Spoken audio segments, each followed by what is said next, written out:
to the good days, here's to the sorrows. If this is a mistake, I know about tomorrow. I don't wanna fight no more, cause I don't feel the need no more, no. Just wanna make it stop. Maybe it's something in the water, or maybe we just hit the end of the road. Right now it doesn't even matter. It's too late not to let it go. And that's why I wish you the best and say goodbye. You start to get dressed and then we cry, cause we both know it's gonna hurt, but not as much as this does. We had a good run, don't say we didn't. I was your first love, and you were my first one. Cheers to all the memories, the venom and the remedies, yeah. Promise I won't forget, yeah. Maybe it's something in the water, or maybe we just hit the end of the road. Right now it doesn't even matter. It's too late not to let it go. And that's why I wish you the best and say goodbye.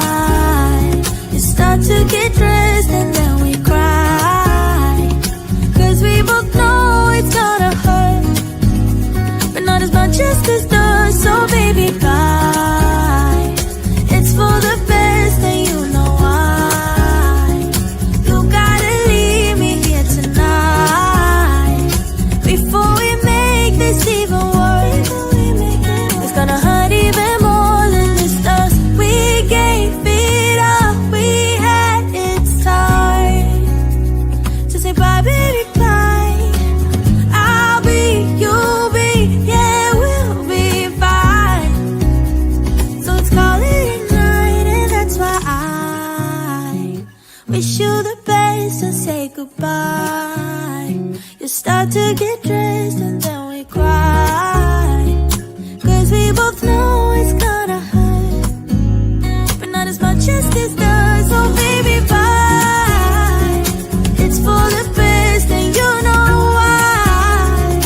You gotta leave me here right now before we make this even worse. It's gonna hurt even more than this does.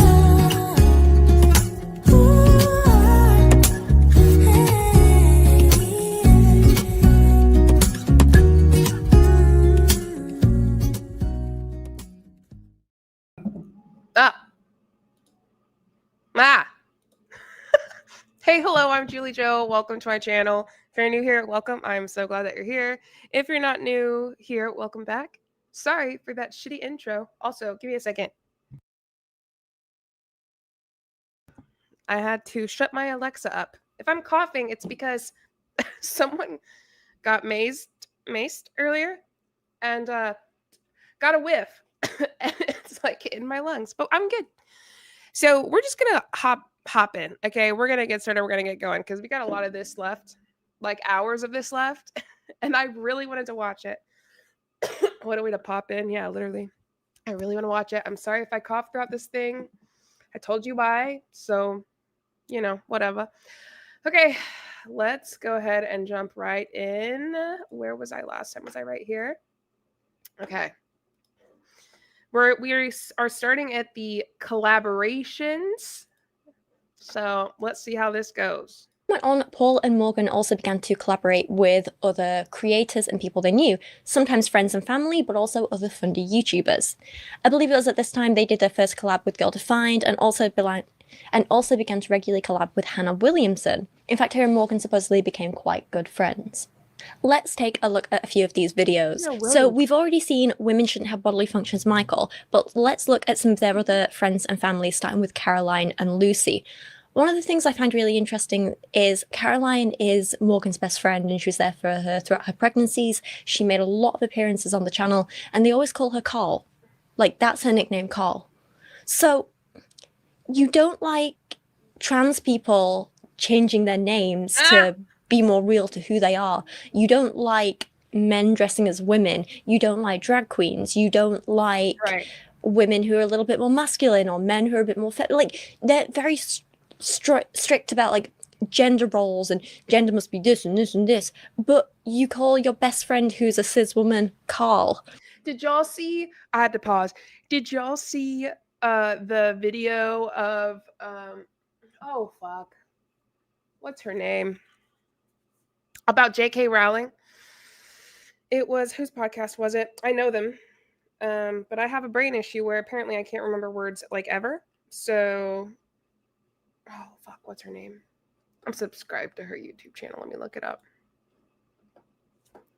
Somebody's gonna say it probably before I even get to it. Hold on.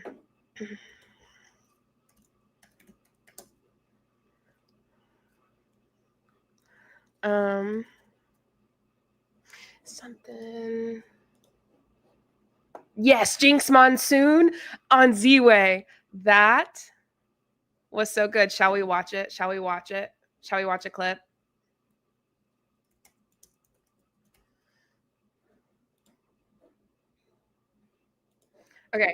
Okay. We're gonna watch this clip really quick because it's like the same thing. Stop share screen. Share screen. Okay, here we go. Watch. Okay, y'all can see. Can y'all see anything of mine that's important? No. Okay, here we go. J.K. Rowling make a good Roxy Hart in Chicago? Who is this? Who is this who is he? J.K. Rowling. He's a she. Oh dear, that is not a feminine name in the slightest.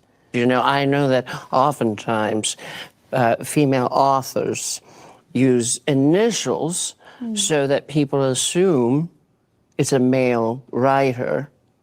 So I have to presume that J.K. Rowling was unsatisfied with the way that the world saw her, and then she transitioned herself into a new personality so that the world would perceive her the way she wanted to be perceived. Gagging. Okay. Anywho, what y'all think? You know what? I know it was good. You don't even have to tell me. Back to Paul and Jinx, my queen. Truly the most iconic scene of any interview I think I've ever seen. Ever. Okay. All right, let's watch. And then later on, they call their baby boys Grace and Love as middle name. It's just, again, a lot of hypocrisy. But anyway. I'm excited to have Lucy, okay, hey, our two good friends on the show. I think they're going to bring some really valuable insights. One thing, like my mom, Lucy and I are sisters, I don't know if that's important, but one thing my mom always told me, and I think it was just like a fear tactic more than anything else, but it was like, you can't go back physically. So like once you've like crossed a boundary, like there's no going back. And so there's kind of like this feeling of, okay, I just have to like keep going, if that makes sense. Oh. Okay, so you're holding hands, okay, whatever, and then you're kissing, okay, and then you're on top of each other. Y'all, wow, that escalated quickly. Y'all see that thing right beside Morgan's head? It's a drawn, like someone drew it. It's a picture of them. Swear to God, it was Edward Cullen and Bella Swan. First, like instinct, I said, Bella? Eddie? What are you doing? That's probably not something they would watch. Anyway, so that happened. I want to thank Tanya, member for 20 months. Much love, JJ. Love that tat. It's gorgeous. Thank you so much.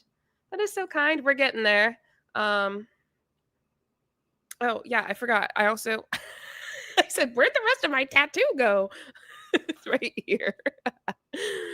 Okay. I'm late, but actually made it for the live. Welcome, Ava. You couldn't publish like a woman when it became possible you weren't taken seriously, so you published under a male name. Yes, absolutely. And I wonder if J.K. Rowling did that. Gross how Paul is leading in for that story. Yeah. Paul is a little, grotesque anyway, in my opinion. And then like it doesn't stop. Like even if you stop in that moment, like it it doesn't stop. It's also really hard in established relationships where boundaries have maybe gone farther than you in your heart know that they should have, to begin to connect, like, again, like on a mental level instead of just like a physical one. You're back. So it's really hard to have the important conversations once things that you once would have conversated about have already kind of gone. So these types of videos are interesting because, one, they seem to have a lot more friends in the past than they do now, or at least their friends were more willing to come on their channel in the past than they are now. And two, they really were just pulling random Christians with no qualifications onto their channel, who would often just say a whole bunch of nothing about topics that Paul and Morgan had already covered 10 times over. The same went for their first collab with Girl Defined, where they talked about an old topic they'd covered before many, many times: Christian modesty, unfair standards for girls. We are honored to be joined by Kristen and Bethany from Girl Defined.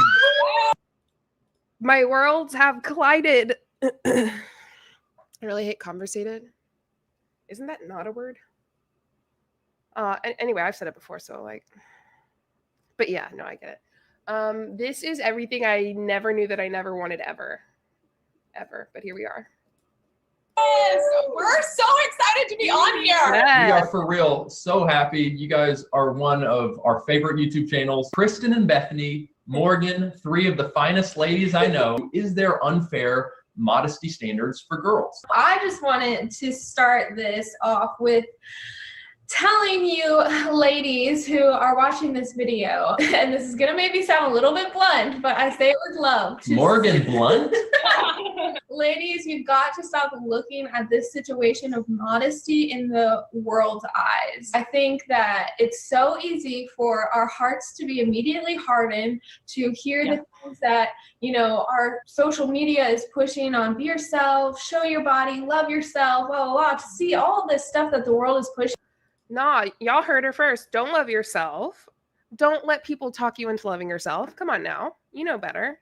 And be like, yeah, I agree with that. But let's ask, does God say that type of stuff? You know? I love what you said, Morgan. It's like we have to stop and say, okay, God, Nice I job. cannot do this for anyone else. Ultimately, it has to be first and foremost for you. And if that can be like our heart posture, I think truly it would be a lot easier to just Heart posture? What was that? 13707. Sab, if you didn't hear me, I said hi and that I love you too. Give Maggie a hug for me. I love what you said, Morgan. It's like we have to stop and say, okay, God, I cannot do this for anyone else. Ultimately, it has to be first and foremost for you. And if that can be like our heart posture, I think truly it would be a lot easier to discuss this. Yeah, and when it comes to guys, like my husband and I have actually had this conversation a lot, because when we were dating and got married, this conversation came up because he was like, Ooh, I don't know if Bethy was married at this point. I wonder. hey, there were certain things I would wear, and he's like, I don't know, like as a guy, when I see you in that, I look at this, like it really points was to certain not- parts and it's distracting. And he's like, I want you to be beautiful. I want you to be feminine. I want you to embrace all of your womanhood, but to be considerate of how you do that in a way that honors God, and then is really just honorable to the people around you. Man and woman, two different beings. I mean, they're different, and men have specific roles according to the Bible, specific things that they carry, and women have specific roles. And so I think that when it comes to modesty, it's going to look a little bit different. I'm not saying across the board, but typically men are going to be more visual. So in this specific area, I would say that it is a little bit more of the responsibility of the woman to just watch how she dresses, to honor God in the way she dresses, and be even perhaps sensitive of the men around her. I know. Hold on. I'm going to need him to spew that dumb shit again. Give me a second. According to the Bible, specific things that they carry, and women have specific roles. And so I think that when it comes to modesty, it's going to look a little bit different. I'm not saying across the board, but typically men are going to be more visual. So in this specific area, I would say that it is a little bit more of the responsibility of the woman to just watch how she dresses, to honor God in the way she dresses, and be even perhaps sensitive of the men around her. I know. Question, Paul. Did Jesus ever have like trouble controlling himself? Did he ever go, ooh, you need to be covered because I can't control myself? I don't think he did. I don't think he had issues controlling himself. I think that was like one of the greatest things Jesus was good at was self-control. Fruits of the Spirit, anybody? Love, joy, peace, patience, kindness, goodness, faithfulness, gentleness, and self-control. You know what? I got my master's and I learned a few things, and one of them was the fruits of the Spirit. But I'm just kidding. I learned that earlier. But you know what I mean. Didn't he say pluck your eye out? He sure did. But they don't want to, Sid. They don't want to pluck their eye out. They want the women to just cover up. It helps them. It helps them from having to do anything that helps them be a better human. It's just a lot of work. Jesus hung out with the hookers. I don't recall him struggling with lust. Right. Also, if you remember, I forgot to tell you, I have a video coming out tonight for you. This video is probably one of my favorite videos of all time. Literally every weakness a man has can be blamed on a woman. When I say that men sat down and wrote the Bible for them, I mean it. I mean it. Jesus didn't sit down and write. He didn't write the Bible. God didn't write the Bible. Do I believe in either of those beings? That's for another time. But men sat down. Man, M-A-N, cis men sat down, wrote the Bible, and the question they asked was, how can we make our lives the most prestigious, easiest, and fulfilling they can be for us? That's what they asked. Is that in history? No. Do I think it? Yeah. Girl Defined have since taken back some of their earlier stances about modesty, so I would be super interested to see what they think of these old videos and collabs now too. Do you remember we all thought Girl Defined were getting more progressive and nice and wonderful, and then they came back with just like tripling down on their transphobia? It was really gross. Honestly, though, a lot of these videos were just quite boring, just like their collabs with Hannah Williamson. In this first video, they talk about how to know if TV and films are appropriate for Christians, and Morgan complains that the TV adaptation of Anne of Green Gables, Anne with an E, is too feminist for her. You know, the series based on the books, which are... I fucking loved that TV show. I loved it. I mean, maybe that makes sense why I loved it, because it was a lot more. It is a lot more feminist than probably Morgan would like. God, you know what's wild to me? God forbid any girl be a girl's girl. Like, God forbid Morgan go, ooh, I support women. Never. Maybe nowadays, I don't know. This is the old Morgan. But when it comes to people like Morgan, especially fundies, I get a very pick me vibe, right? When it's like Christian men and their husbands and all of that, it's like, oh, pick me. I will do whatever you say and pick me. Oh, listen to what I'm saying. How cool does that sound? Same with like super conservative right wing people. They're like the women specifically, very much pick me's, and it's just to me it shows their massive insecurity. It shows how unhappy they are with themselves and how they're trying to find a way to be happy with themselves, but they never will. Is the sound weird, or is it me? Do I sound weird? I hope not.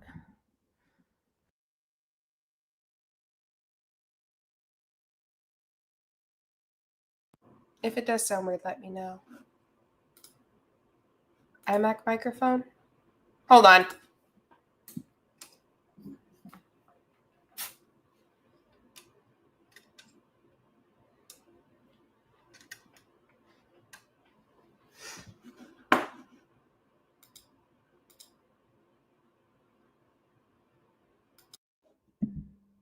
There we go.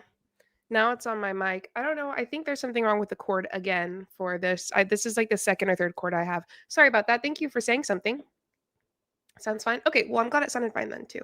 Clocka, hi JJ. Just listened to your interview with Jane Marie on the Dream podcast yesterday. It was fantastic. Great job. Thank you so much, Clocka. Yeah, if y'all don't know, I did do an interview with Jane Marie from the Dream. Jane Marie is a Peabody and Emmy award-winning journalist, and she's wonderful and is a huge contributor to anti-MLM in general. So take a listen to her podcast. You don't have to listen to mine with her, but she's great. She also has wonderful books that she has written. Okay. All right, Dulcie, thank you. All right, let's continue. I don't know what I was talking about. Let's continue. Notorious for having a strong, outspoken, independent female character who was undoubtedly feminist for the time period she was both written in and living in. It's very confused. What's your criteria on movies, on TV shows? I was watching Anne with an E. No! Anne of Green Gables. No! The books and stories that I grew up hearing my mom would read to me. Then What happened? they have to throw in their political agenda of feminism, just all this stuff that was not in the books. And I'm just like, why? This actually did, well, I will say one good thing that came out of this Paul and Morgan collab is that I was writing this bit of the script at my writing group, and we all sat around and had a really interesting discussion about Anne of Green Gables and how feminist it is, and you know, the difference between like writing a feminist piece now and writing one back then, and how some things are the product of their time and what that means. And it was a really interesting discussion. I appreciated it. I think it was mostly Zoe and Rose I was talking to, and they had some really, and Chloe as well, and they had some really amazing ideas. So shout out to them for being there for me. They're good friends. But yeah, I want to try and but yeah, back to the Anne of Green Gables books. I mean, later the books were probably a little less feminist, because it kind of fell back on the whole, like, well, she gets married and has 7 kids thing. But she's still outspoken, and as a lot of us were discussing, for the time period it's written in, and the time period it's set in, it's quite a feminist piece. And not just that, I think the fact that such a beloved series of books was written by a woman is important here too, because at the time, women weren't really published unless they were writing under a male pseudonym. Lucy published these books initially under L.M. Montgomery, and was therefore a woman fighting back against the sexist system and doing something awesome. Yes, she had to. Women writing back then was feminist in of itself. Just like women writing, reading, doing all of that is feminist. All right. So I don't know if Morgan ever thought about that while reading the book, but that in of itself is a feminist act. Published under an ambiguous name, but she was still a woman writing, and right, in a time when it was mostly just men who were celebrated. Like, how is that not feminist? Mm-hmm. It should be a surprise to absolutely no one who even knows a little bit about the books that an adaptation of Anne of Green Gables made today was going to keep being feminist, but even more so to suit a modern audience.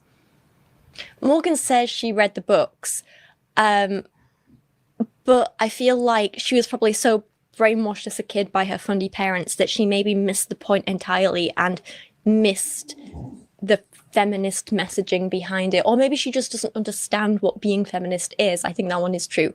And so she doesn't see when feminist things are feminist, you know? I don't know. You might also notice at this point in 2020 is when Morgan starts to become more and more condescending. She's angrier about more things. She's more negative. She's more dismissive of anyone who isn't her and doesn't share her opinion. She sounds constantly exasperated and pulls a lot of faces to the camera, expressing her disgust with other people. You see her sighing a lot, groaning a lot, rolling her eyes. I started watching some shows. One was that 13 Reasons Why. Oh, that's a good one to watch. Yeah, and I was like, oh my gosh. Can we comment? All right, Morgan's like 13, but also Polychrome said, well, they have a fundamental lack of understanding of what feminism is, so that's not surprising. Right. Not surprising at all. Down a little bit, Morgan. Can we take it from up here and bring it down just a notch? They have to get my sassiness at least once. They've gotten it, okay. Even Paul often seemed annoyed by it in videos too. Remember this because we are going to be talking about it more in the next section of this video. Morgan even acknowledges that she has gotten harsher, or as she says, her standards have gone higher, and attributes it to marrying Paul. So earlier when I was like, what happened to this lovely girl from You Idol to become who she is today? She says part of that was marrying Paul. Interesting. I've noticed with Paul, when we got married, like my standards went way up high, like got way higher, because before I was dating him, married to him, I watched literally anything. Like I didn't really care. She told me a movie that she watched previous to us dating, and I almost dumped her. You did not. Okay, I didn't almost dump her, but I literally, like, I think I reflected on that for like days, and I was like, okay, who am I dating here? It did show like her standards were disappointingly low, or maybe just naive. If you look at yourself, if I looked at me back then, what was I struggling with? I was struggling with severe depression, severe anxiety, severe comparison. I started to notice that as I cut back on certain shows, I didn't struggle as much with comparison. I didn't struggle as much with my anxiety. My depression wasn't as intense. Could you, like, sometimes I say shit that's controversial and whatever. Y'all correct me, or I disagree with you, one or the other, or other things. Could you imagine life where you could watch those things and not compare? Or where you could watch those things and not feel insecure? Why is my shirt so... This is a newer shirt. It says, I love when women. I love when women. Because, like, therapy is a big deal for me in that sense of, like, I can watch this, do this, listen to this, and not have those previous feelings, ideas, thoughts. TV calls for depression, anxiety. Apparently, polychrome. Living sheltered from everything that challenges you sounds horrible. Right. Why do fundamentalist Christians always push their oppressions onto the rest of the world? Well, because they're miserable. And, like, if they are miserable, you have to be also. Like, should I watch a baking show and then turn around and feel like I need to be a better baker? No. Yeah, this idea that she was severely depressed, severely this, severely that, and now she's not because she stopped watching those shows is ridiculous. It's ridiculous. I mean, I understand the concept of, like, stopping doing something and it helps you feel better, but that's just too much for me. Honestly, very leery of dating guys who watch Game of Thrones. We're going there. Yeah. Anybody who tells me that they're watching Game of Thrones, I'm like, Yeah, I mean, and I get that, and I understand now why Paul, questioned why I was watching things, because I was saying I'm walking with the Lord, but then I'm watching these shows that talk trash about the Lord, or don't bring the Lord in at all. There's also odd videos like this where the cracks were really starting to appear in Paul and Morgan's relationship, and guests like Hannah were just sort of awkwardly sat in the middle of it all. Heavy hitter. How often do you think about / want sex? This is a question for Morgo because she's married.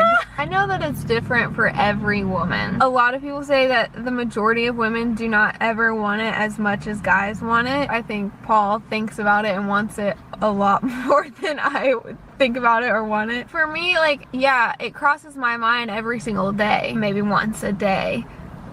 Okay.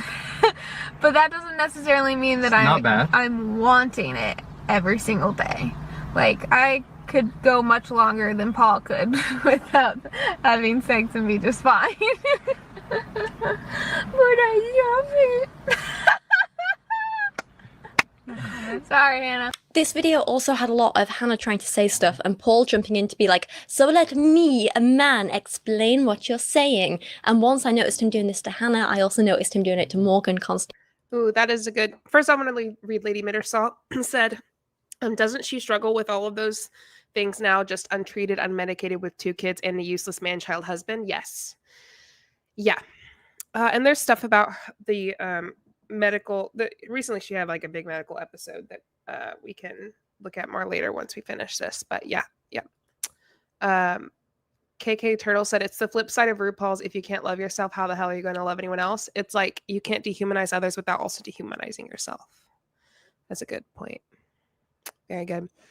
Yeah, it looks like fun, and I would like to do it, but I know it takes a lot of work and practice. What does? Baking. Gotcha. cringe intensifies. Howdy, pickle partners. Hi, Hannah. Anyone up for pickleball? I know Paul is. As well.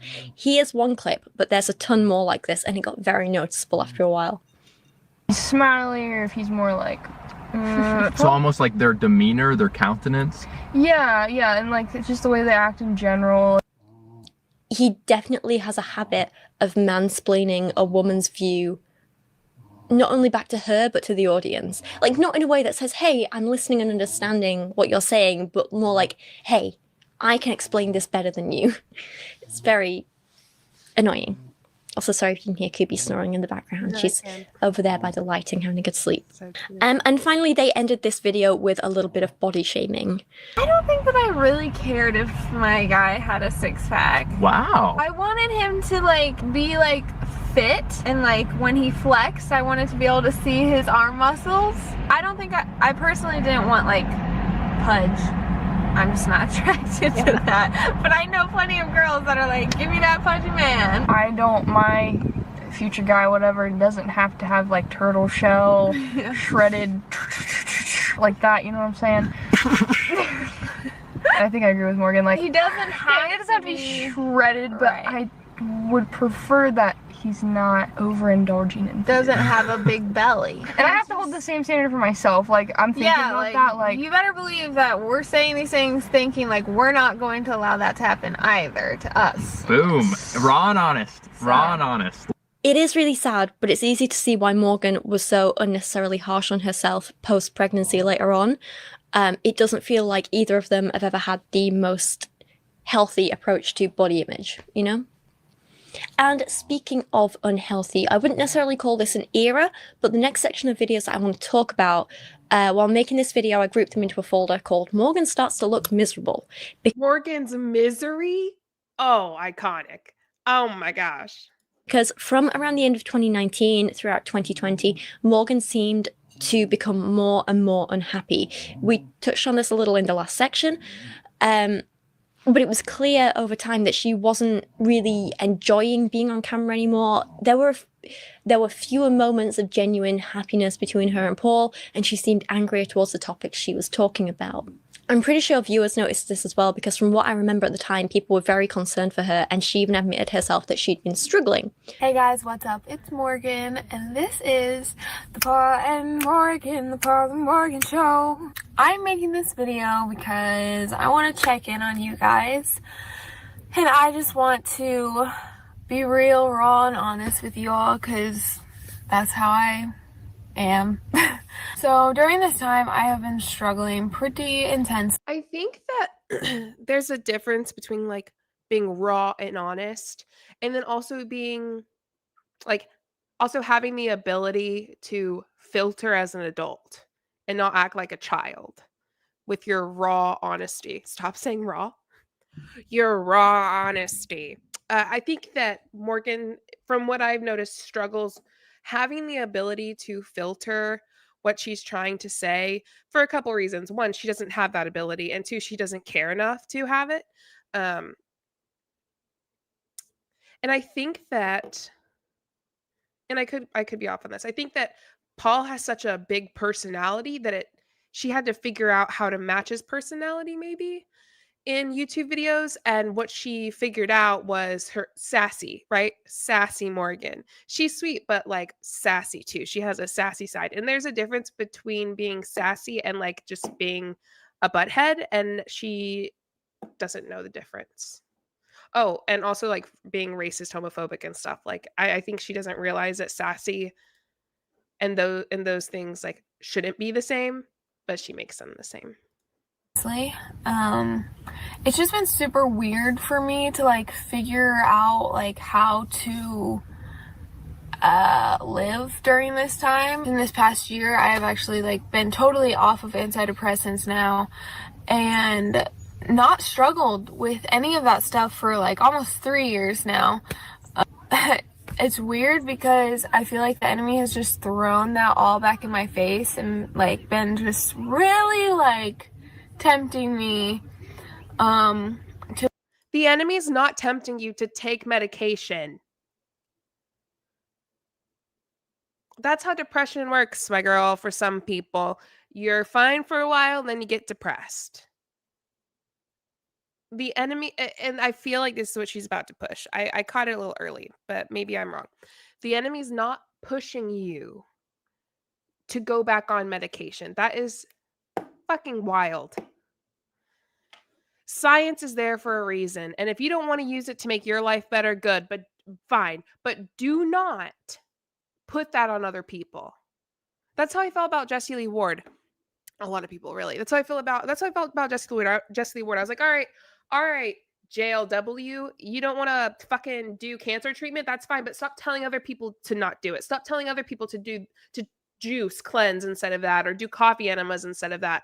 And it pisses me off when I think about it too, because she did that for so long, up until she died of her cancer.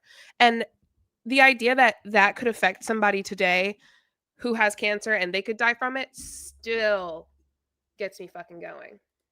To believe lies and fears of like, oh no, if I'm struggling right now, that means that I didn't really overcome it, and that means that I haven't been a good daughter of the Lord's, and that means I'm not trusting him enough, or blah blah blah. Just all these lies that are totally from the enemy. And basically I hit a really, really low, really dark place, and I was in denial about it. No, those lies that you're not a good enough daughter of the Lord aren't from the enemy. They're from your lack of logical thinking. They're from your inability to understand how the brain and the body work. It's your ignorance that's making you think that, not the enemy. And it was bad, and basically it got to a point where I couldn't keep it in any longer. Yeah, I was having meltdowns about the most ridiculous things, and I was being really just like intolerable. I don't even know if that's the right word, towards Paul and Michael even, and just like my attitude was just crap. And like I know that it was because I was just like keeping all of the stuff that I was struggling with in, and I was not communicating with Paul or just anyone in general. My family still like didn't know. It got to a really dark place a little bit ago, like several days ago, and it had to come out. And I knew that. And I also knew that like if I don't bring this out now, if I don't bring this darkness to the light, like I don't know how much darker it could really have gotten, but it could have been really, really bad. But of course, let's not forget that a big chunk of this was happening during lockdown, during the worldwide pandemic. So a lot of people were struggling with mental health issues at this point, and it's completely understandable that she would be too. It's really hard not to feel for her when you see videos like this. Morgan also started to express how she didn't always want to be super upbeat and high energy in videos, which is one, completely understandable, and two, sort of the start of her seeming like she doesn't want to be on camera at all. Going forward, you'll notice slow speech, big sighs, eye rolls, and just pure boredom from her whenever she has to be on camera. It feels like she was kind of made to do it because it was her job, not because she wanted to anymore. Guys, do we have to be filled with a crap ton of energy every time we film a video? Like, if we don't have energy, go ahead, Budweiser truck, drive along. A Budweiser truck would do that to us. We don't have a ton of energy in this video, but it's still gonna be a good video. But it's still gonna be a good video, even though it's starting out a little lower energy. I think it's a myth that like we have to have a ton of energy in every video that we film. We should just be able to chill out with you guys. So that's what we're doing. So a lot of you guys don't know, Paul and I were working part-time jobs at some different places. He was working somewhere, I was working somewhere. Mm-hmm. And we lost those jobs, obviously, like a lot of people did. And that probably is a surprise to many of you. For a period of time, we were full-time on YouTube, just grinding and trying to make it. And we realized that at least for this season, we need to bring in a little bit more income. Paul and Morgan were also starting to struggle financially at this point, which likely added to a lot of the strain too. This isn't me speculating, they spoke about it in videos. They'd lost the other jobs they had because of the pandemic, and YouTube was their only income, and they were struggling. You might notice as well, this was a time period when they moved away from singing their cringy little intro song every time and started to use a little pre-recorded intro instead.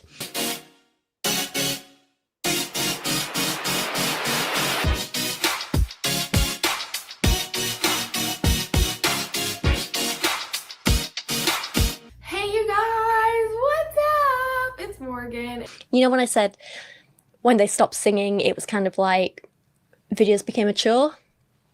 This was the start of that. Morgan also spoke a lot at this time about her experience with taking and coming off antidepressants and a little on her infertility problems, but we'll talk about that in more detail later. There's a whole section on Morgan's first pregnancy. Alright, so if you guys don't know my journey, I've posted several videos on here talking about getting off of antidepressants, etc. So it says those messages are from years of church indoctrination. The problem with that is Morgan didn't have like years of church indoctrination. Like before she met Paul, it wasn't as serious, if that makes sense. So like these past couple years, starting in 2020, was when it became like more of, oh, it's the enemy, it's the enemy, it's the enemy. So it's not like years of church indoctrination for Morgan. For Paul, it might be, but Paul's not the one suffering from this depression and anxiety. Well, I don't think he is. He didn't ever talk about it, but it could be. But it's a bit different when it comes to Morgan.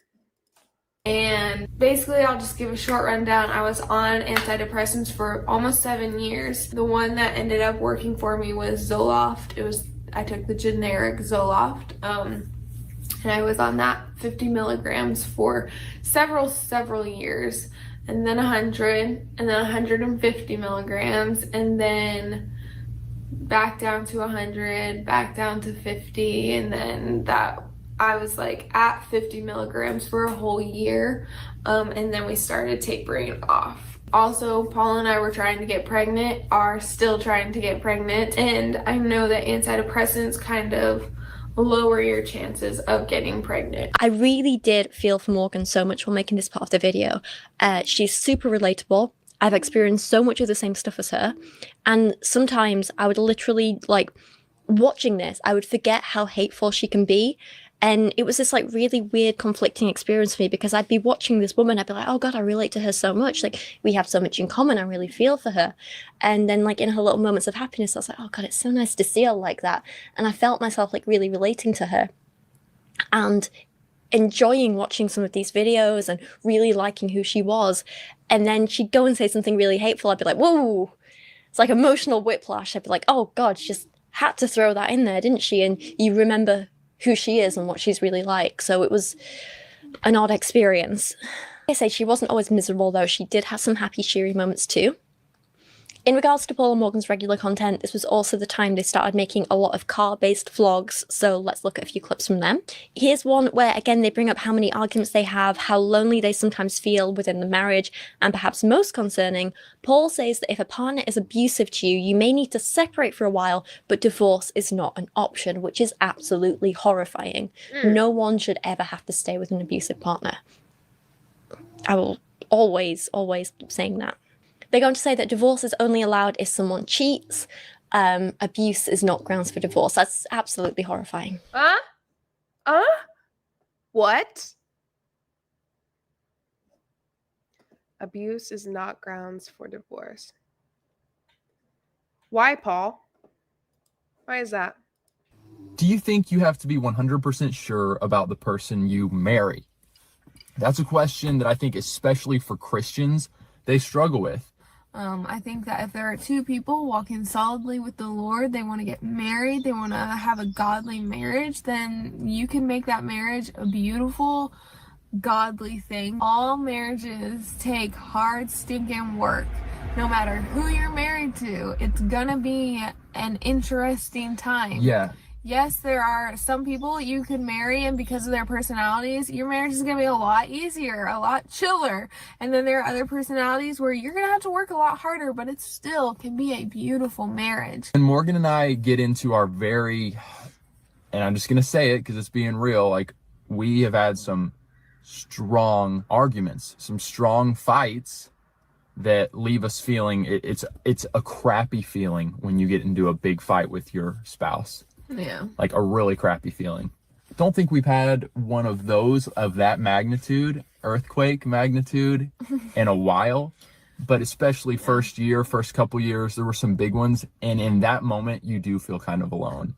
Like, I am not on the same page with my spouse. Although we have mentors and stuff in our life, like, you know, you don't always want to run to them immediately. And so it's just kind of like, I'm just alone in this. Like, I don't know how to fix this. I'm just so alone. This kind of marriage gets very difficult. Things come up that they weren't expecting, and suddenly they're like, okay, this is an awful situation. I did not know this about the person. They're much more selfish than I ever thought. So this is not healthy. We're getting a divorce. And it's like, you know, I mean, biblically, there's not grounds for that. If there's abuse, you know, then separation might be in order. I'm separating from that person. As far as like what Jesus said, he said, except for marital unfaithfulness. So if that person has an affair, that gives you grounds for divorce. Marital unfaithfulness. I guess my question is, what does that look like? Does that just marital unfaithfulness? I think that abuse is marital unfaithfulness for sure. Like that, I mean, the way we see marital unfaithfulness, first off, Jesus didn't actually say that or write that, okay? Biblically, I can't stand this guy. Him calling anyone selfish is a real trip. Yeah. What the hell, Paul? I feel like this is him being weird about sex right now. He's talking about her being selfish. They had a sex schedule. Nope, that's not for me. Not for me. But like unfaithfulness. Unfaithful. I mean, like, I feel like when it comes to being faithful to Jesus, essentially, that's not talking about like cheating on Jesus. It's just being faithful, following, you know, trusting him, following his whatever, you know, the way of Jesus, whatever, following that, you know. So, like, I think that that is also the idea of like trusting that that person's going to not abuse you. His whole uh his whole argument seems deeply unserious. Yeah, I don't think you've been faithful to your vows when you're abusive. Absolutely.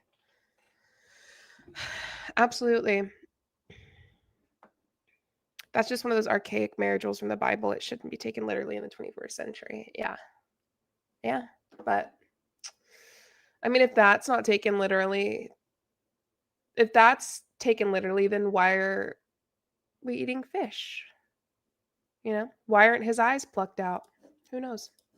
Divorce. I found this clip from Morgan quite surprising. This is one that I'd never seen before, and it seemed so, compared to what we'd normally seen of her, it seemed so mature and respectful. And I was really quite impressed until I remembered that she doesn't actually stick to this at all. This is not the person she continues to be going forward. So I was like, oh, well, that was short-lived.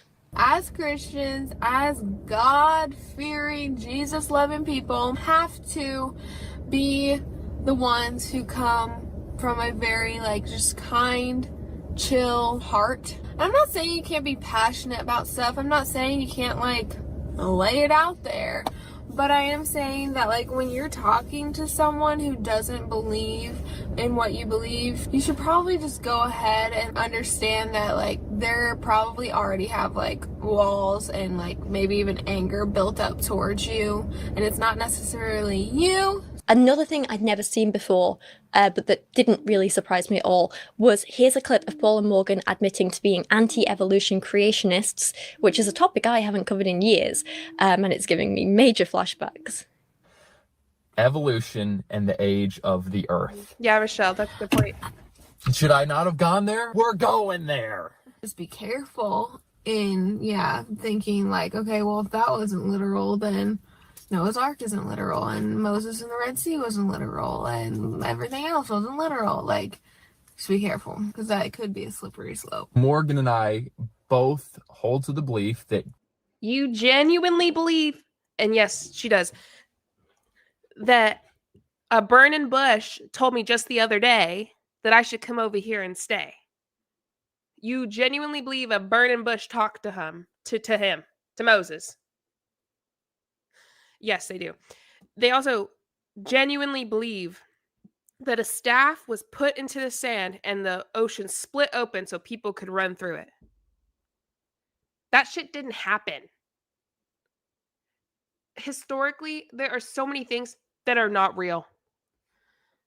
I don't date ever and with anybody. Ugh. I would love to not date. Respectfully. Sounds like Moses was burning some bush. Yeah, it sounds like he was. You know what I mean? God created the heavens and the earth, all the animals, the people, in 6 days, I guess. And then seventh day he Genuinely rested. That's believe what I that. believe. Yep, I believe that. Okay, then what about the dinosaurs? Then there's an argument. Well, then there's this argument because I asked that in school. It's like, well, they don't mean it's like 6 consecutive. Like it could have been not consecutive days. I said, what? This is when I was like in school, like college, doing my degrees with ministry stuff. I was like, well, what about the dinosaurs that are like legitimately proven to be real? They're like, well, when it comes to like the 6 days and rested on the 7th, like they don't have to be like 6 days in a row. I was like, huh? But that's what you said. That's what they've said my whole life. Also, I don't get why it has to be literal for you to believe. Because there's too many holes if it's not. Because too many people can go, well, yeah, but like that or this. And of course, they're creationists. F them harder. Yeah, of course they are. Which creation myth do they believe there are 2 in Genesis? It's a good question. I mean, I know they believe Adam and Eve, the snake and the apple. Like, if I had to guess, that's like the basic of that. The dinosaurs are planted by the Satan. That's what Jehovah's Witnesses believe. Y'all, that I can't even comment on that. I would encourage any of you all doing research and whatnot to take a trip to the Creation Museum here in Kentucky. It's a good place. No, thank you. They really break it down. They go to the Bible. They bring in astrologists, scientists. Yeah. Like, they're not afraid of science. They're not afraid of scientists. Don't believe that humans evolved from apes. And I've seen some comments when we touched on this last time saying so much science points to that we did evolve. You know, Charles Darwin even started having significant doubts before the end of his life that evolution was true because they didn't find any of the fossils, any of the skeletons of the hybrid species going from one species to another. So I'm not buying it. Oh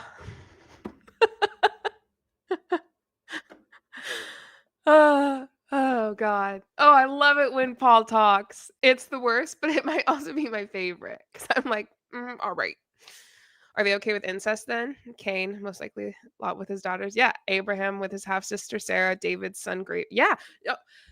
Darby, the answer to that is no. But of course, like, yes.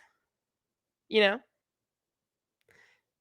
They found the intermediary species. Oh, what did I just hear? They have though. Yeah. Paul doesn't know shit about nothing. So I don't like anything Paul says. I don't. Astrologist? Yeah. Anything Paul says, I'm like, I don't believe it because he doesn't know shit about nothing. I mentioned going to the Creation Museum, and that is something that I've spoken about in my videos before.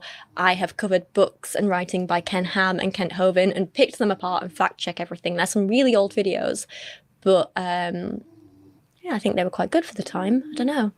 Old videos, we'll see. We kind of knew they were anti-science because they're anti-vaxxers, and they've made some questionable choices in regards to medical decisions before, but I didn't quite know they went this far, so it surprised me. After a while of making this style of content... Guys, are there some good things about feminism or all these different forms of activism? I believe so, but... Yeah.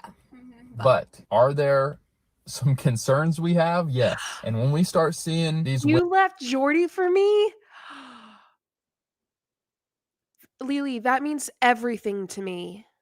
I'm going to watch Jordy when I get off here. That means everything to me, Lily. You have no idea. Women's marches where they're, shouting their abortions. How is that? Shouting their abortions? And yeah, I mean... Shouting their abortions? Shouting their abortions? I feel like if I say it enough times, it'll make sense. Life seems like it would be easy if you can just ignore the facts you don't like. Right. Yeah. Alan said all fossils are transitional. The species or milestones are just classifications we give them. Cannot stand him. Feminism, you know, there's other things that they're standing on and promoting that I don't feel at peace about, and then you go to the Word of God and it doesn't seem like it's lining up. And unfortunately, that seems like a decent. Doesn't seem like it's lining up. Excuse me if I don't give a fuck about your opinionated idea of doesn't seem like it's lining up. Y'all wanna hear something wild? I heard this the other day from a pastor. And this is like something that has just rocked my world. I haven't had a lot of thought on it. But as like someone who, you know, got my master's in this shit, I feel like I should have known. But God gave Mary, the mother of Jesus, God let her choose. God gave her a choice. God asked her if she wants to do this or not. God didn't just make her pregnant. God gave her a choice, and she said yes. From the beginning, the mother of Jesus was able to choose if she was going to be the mother of Jesus or not. If that's not the largest display of pro-choice, I don't know what is. But that shit blew my mind. And it's true. An amount of the activism that we have, at least in America and across the world, it's activism in the name of good, in the name of fairness, in the name of I'm entitled, and it ends up looking not biblical. Yeah. Do you ever not like the way we look in the morning? No. Not a fair question. I forgot that this could actually get pretty. Yeah, I can. Intense. Okay, I'll go ahead and answer this question for the guys, even though I'm not a guy. When Paul wakes up, he looks a little crazy sometimes, and it's cute to me though. But it's like, oh, he's so fluffy headed. Yeah. But sometimes I am like, wow, he is looking rough. Okay. So I wouldn't be surprised, because there are times when I wake up and look in the mirror and think, whoa, I am looking rough. All right, so we got in trouble last time. Oh, loud. Whoa. Right in my ear. If you guys haven't seen it, I think our second biggest video to date with like over 400,000 views is when we got all the guys together and said like the first thing guys notice about girls. And we got in trouble with some that were like, love this video, but you guys were definitely too modest when you answered that question, because you were talking about eyes and smile and whatnot. And those are things that we notice very quickly. But they were like, if you were being honest, here's what I'll say to go a little deeper.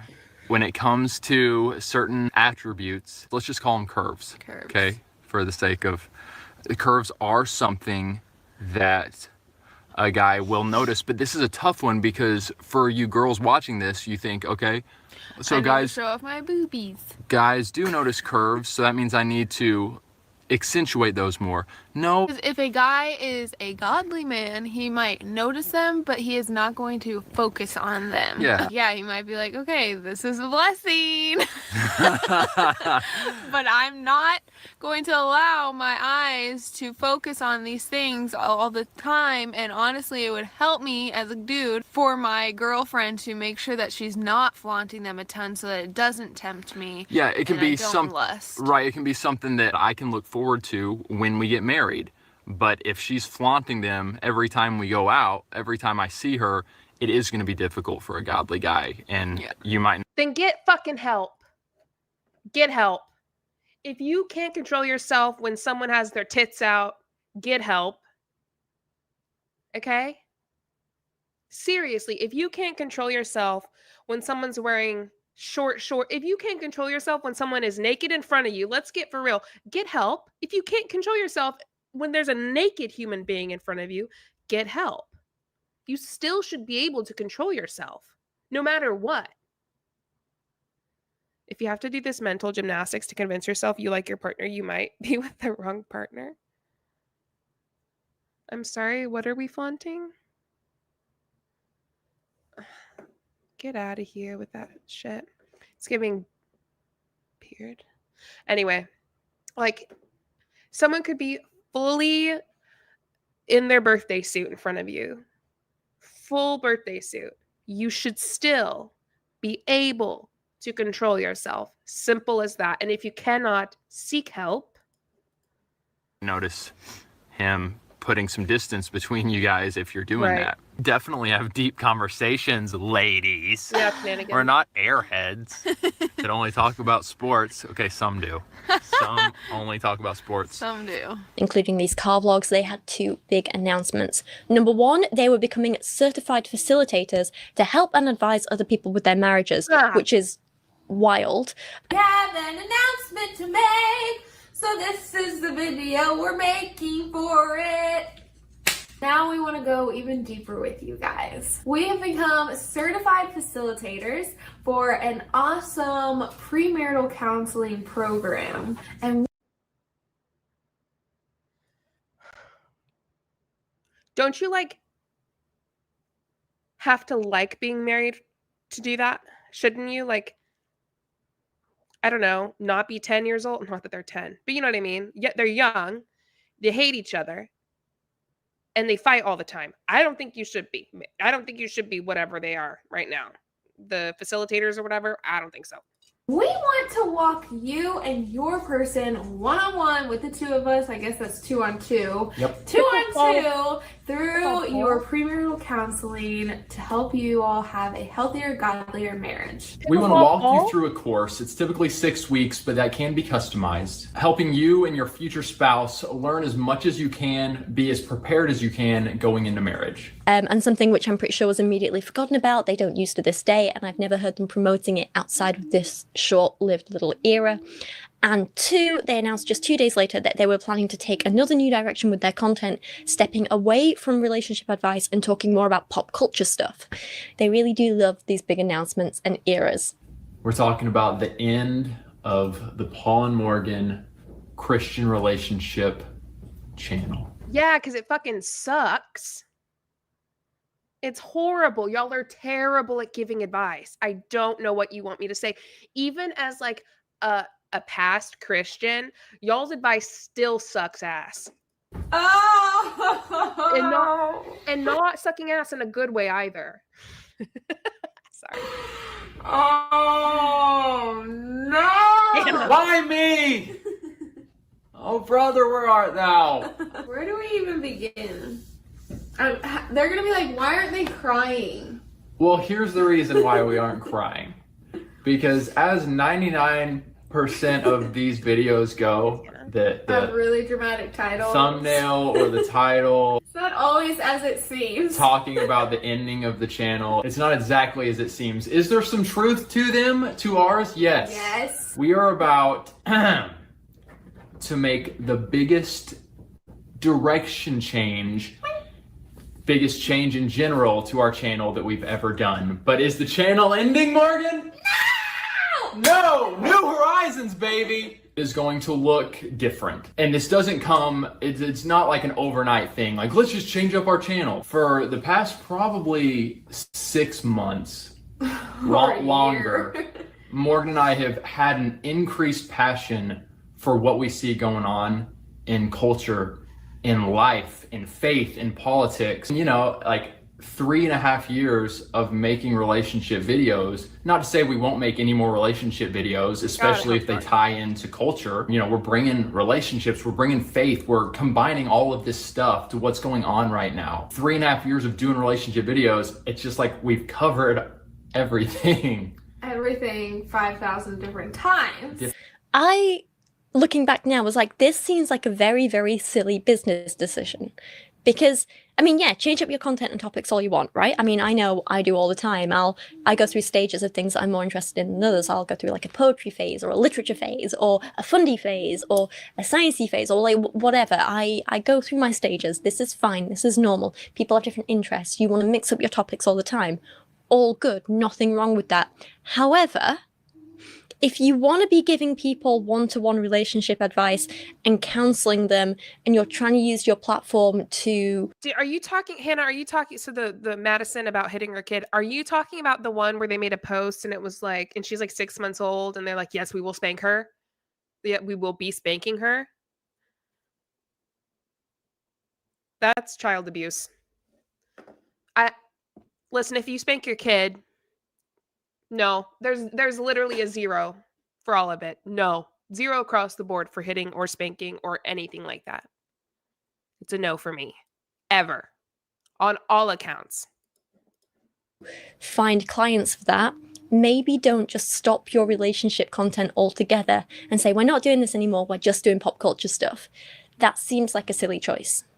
And so began their shift into pop culture content. I think one of the things that prompted them to do this was that at the time they were starting to see a big drop in their views and their channel was just not growing at this point. So they thought maybe covering more trending topics will get them new viewers. Sadly, it didn't really work out for them. As much as they tried to talk about politics and TV and celebrities, all that stuff, it still didn't bring in any new viewers for them, and it didn't really increase their views at all. I think at this point people were sort of over their hatefulness, but the only way they ever get attention was from being, in their words, controversial. So they doubled down and got more controversial, which to them just means being hateful. Does that make sense? It was during this time period that we started to see them produce a lot more homophobic content, a lot more transphobic content. Paul was openly racist a few times, and they just seemed to get angrier and angrier at the rest of the world outside of their little home and their little bubble of friends. And if that wasn't bad enough, they also mixed some anti-vax nonsense, some body shaming, and started attacking other Christian content creators for not being Christian enough in their eyes. It was less about, ooh, look, we're a silly couple with some extreme beliefs, but we're having fun on camera, and more, well, this is super serious, look at how bad the world is because different people exist, grumble, grumble, grumble. I'm gonna petition to take away your basic human rights. It got more serious and more harmful, is what I'm saying. We have an LGBTQ Christian artist who was able to grab the #1 Christian album on iTunes, making some waves. I think it's worth talking about. So her name is Grace Baldridge. This woman is claiming to be a Christian. She's on the Christian album genre. She specifically said in one of her TikToks, This is a Christian album. She called it a Christian album. I submit it to streaming services as a Christian record because it is a Christian record. I'm just not the type of artist that industry likes to promote. There are other Christians that are looking at what she's doing, the content that she's putting out, the music she's creating, the stuff she's saying on her social media, and they are very concerned. And I think Morgan and I, and we're going to talk more about this obviously, but we share. Alright, so here's just a small snippet. She says, "My dad's never cursed in his life. I asked if he smoked. He said twice. Well, by that standard, I'm a GD failure. I passed blunts the day I married my wife, but I'm a child of God, just in case you forgot, and you cast me out every single chance that you got." I feel like the line of, you know, she says all these things, she smoked pot, she married. Are we sure that their pronouns are she, her? I feel like I follow them. I'm going to use they, them simply because I don't know if that's their pronouns. A woman, she curses, whatever. And then, but I'm a child of God, just in case you forgot. I feel like this line is just like I can do whatever the heck I want and don't you dare call me out. Don't you hold me accountable. I'm still a child of God. I'll still be in heaven one day. Well, so you might have forgotten that. Well, let me just remind you. So the obvious question is there any moral standard to live by? Where is the Bible in any of her songs? That's my question. Where is the Bible in any of her songs? Well, her song Chicken, it is all about a secret romance that she had, I'm assuming in high school or middle school, with another girl. So why is that on a Christian album? I'm not sure, but because it's there for you to be uncomfy. It's there to shake things up a bit. Because you're a homophobic piece of shit. I don't know what else you want from me to say, but that's what you are. And they are there as a Christian who's in the LGBT community to say, so you are homophobic. Okay. So you're saying this about me. You're saying I'm sinning here, but you're currently sinning. You mean the legal plant?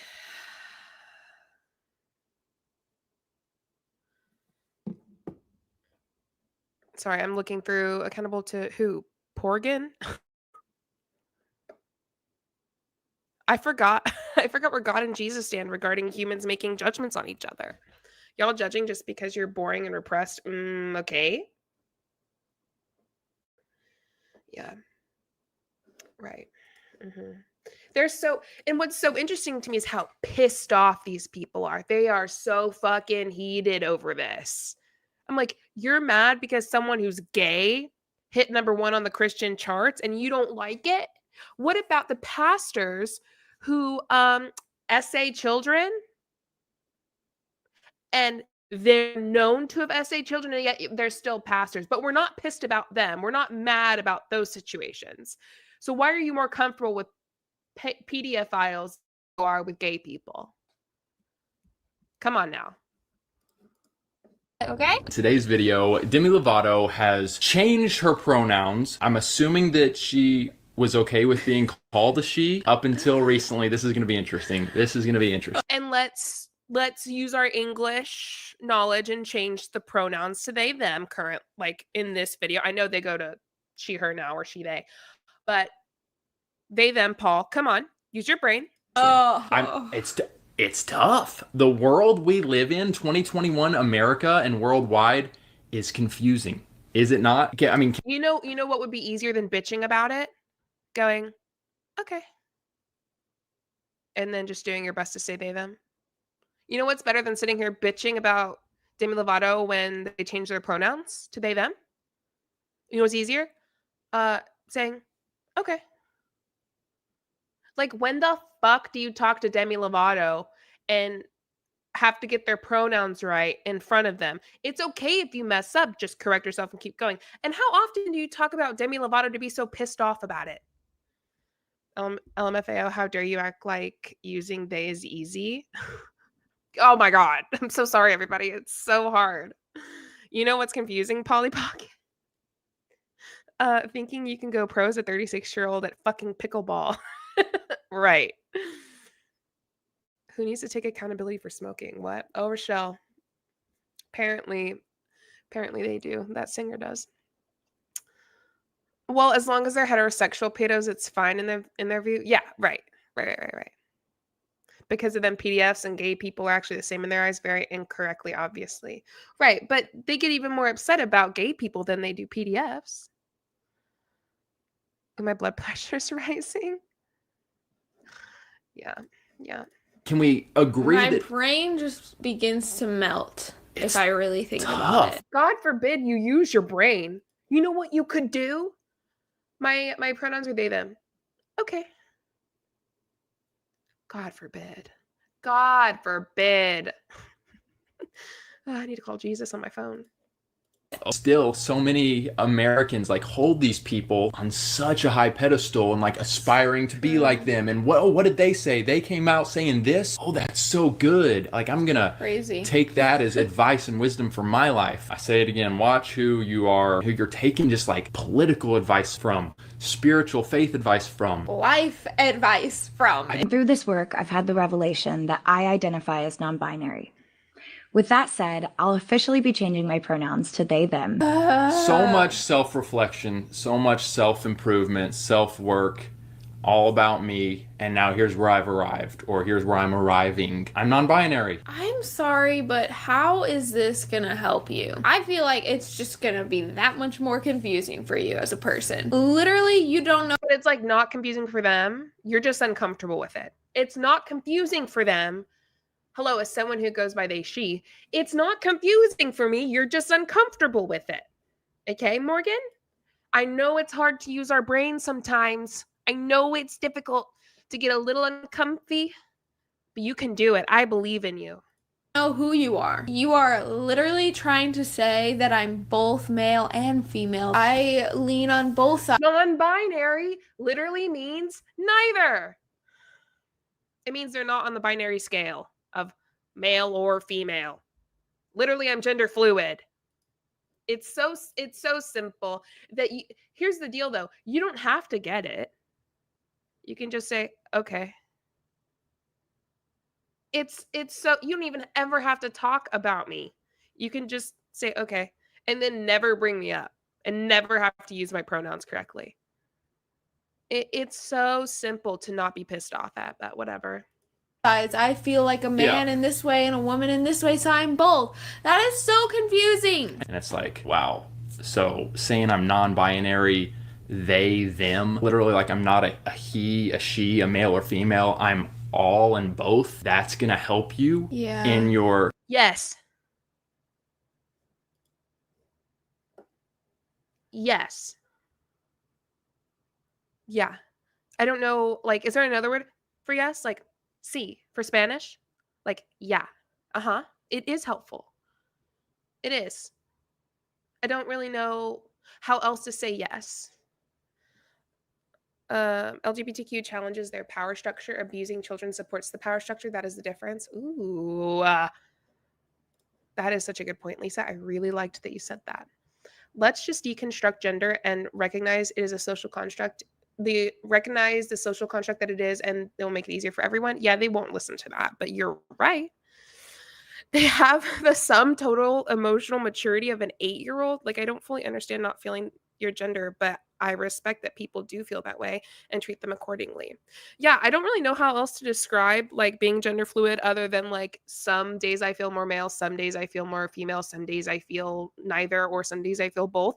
And it is comfortable for me. Like, some days I want to dress more masculine, some days I want to dress more feminine, and some days I don't give a fuck about my gender. Like, I'm just human. In my head it makes sense, and what I love polychrome is that even though you don't fully understand it, it like doesn't have to make sense for you, and you accept it because it doesn't affect you. You know, like it and even though you don't understand it, I guess that could affect you to try and process it, but ultimately like you accept it. And it's like, okay, if that's what you want, that's what you want, and that's fine. You know, doesn't do anything to me. If I'm not in to pronounce, I'll just use the person's name. Oh, if you don't know their pronouns, you use the person's name. Yeah, easy. Even if it doesn't, it's not your business, Paul. What did Lisa say? Oh yeah, what Lisa said is really good.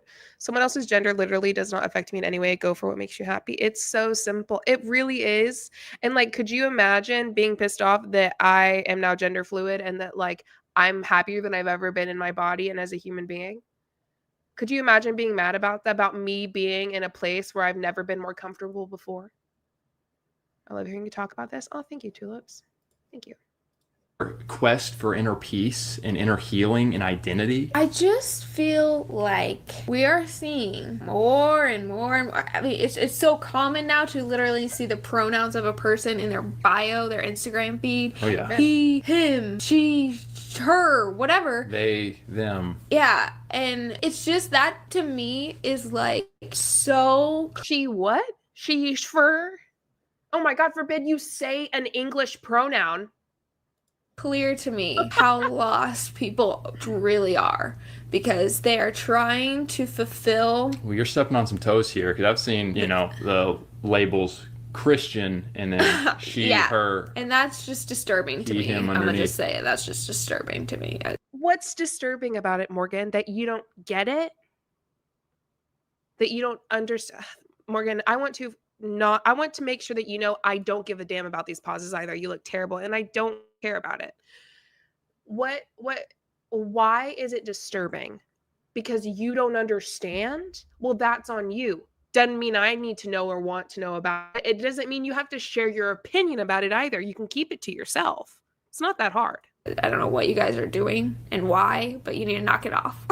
You are exactly who God made you to be. There is nothing you need to change. There is nothing that needs to be shifted. That's just where I stand. Assuming. That's the point, though, Morgan. My parents had me grow up as female, right? As a woman. God, let's say I believe in God. Let's say that. God made me who I am. So at my core, I'm gender fluid and I go by they, she. At my core. And if that changes, then it changes. But God made that. That's who God made in this instance. My parents made a she, her woman growing up. That was my parents' choice. My parents named me Julie. I like JJ. What you're saying, no, just because you grew up in a woman's body, essentially, doesn't mean that quote unquote is who God made you to be. And just because it makes you uncomfortable does it mean you have to bitch about it? I mean, you have a friend like Demi Lovato saying my pronouns are they, Gotcha. them. Are you able to do that? Because I'm just thinking about it and I'm like, I'm sorry, guys. The confusion is just too much. Trying to get me, and Demi wasn't saying it in like a, you guys call me this, but it's just the reality of it. Like, how far are we going to take this? How far? You know what I think part of it is for Paul? He said confusion. He doesn't like the idea of having to open up his mind to it. Right? Like, if you are okay calling someone they, them, then you have to open up your mind to the idea that you could potentially be they, them. Like, you have to open up your mind to the idea of the gender the gender binary scale and how it's not as it seemed your whole life. And I think that that's probably part of what is so bothersome to them, because if they accept it, or if they're okay with it, or if they don't say anything about it, they have to really process and think about it. And it opens up their mind to the possibility that they could potentially fall somewhere else than where they originally felt like they were at. Are we going to let it go in the name of being loving or being, trying to meet them where they're at? Right. Are you going to call someone a they, which is grammatically incorrect? No, it just is. Right. I think personally I would just avoid any type of gender specific pronouns when it comes to someone who wants to be called they, them. It's just confusing. You would avoid gender specific pronouns when it comes to someone being called they, them. That's the point, Morgan. That's the point, Morgan. I don't know who the Latino is. I'll write them down.